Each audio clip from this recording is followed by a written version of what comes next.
Hürmetli Prezident, men size müracaatim bor. Men Shavot tumani, Shavot mahallasi yashovchi fuqaro Hoji Niyozov Safaroy bo'laman. Müracaatim shundan iboratki,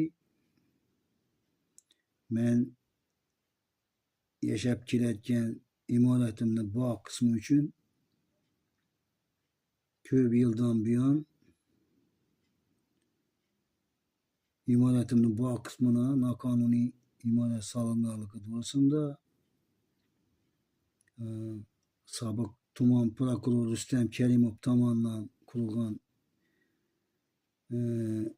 qo'shimcha imorat solinib, boshqa bir shaxslarga, mansabdor shaxslarni turmush o'rtoqlarining nomini noqonuniy ravishda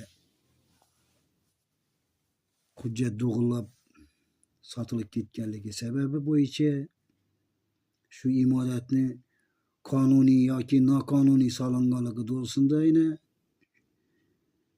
ko'p yillardan buyon murojaat qilib kelmoqdaman. Shu meni murojaatim hech bir tashkilot rahbarlari tomonidan hal bo'lmay kelmoqda. Hal bo'lmay kelmasligine sebep O'zbekistonimizda haqiqat yo'qligidan mana 9 yil bo'layaptiki prezident bo'lganingizda 9 yildan buyon men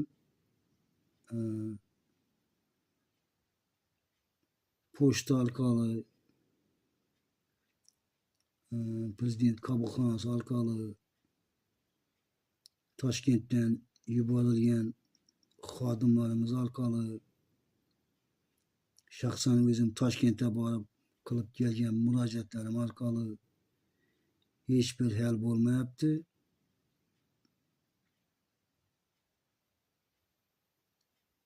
Shu sababli yana murojaat qilmoqdaman men. Agar O'zbekistonimizda haqiqat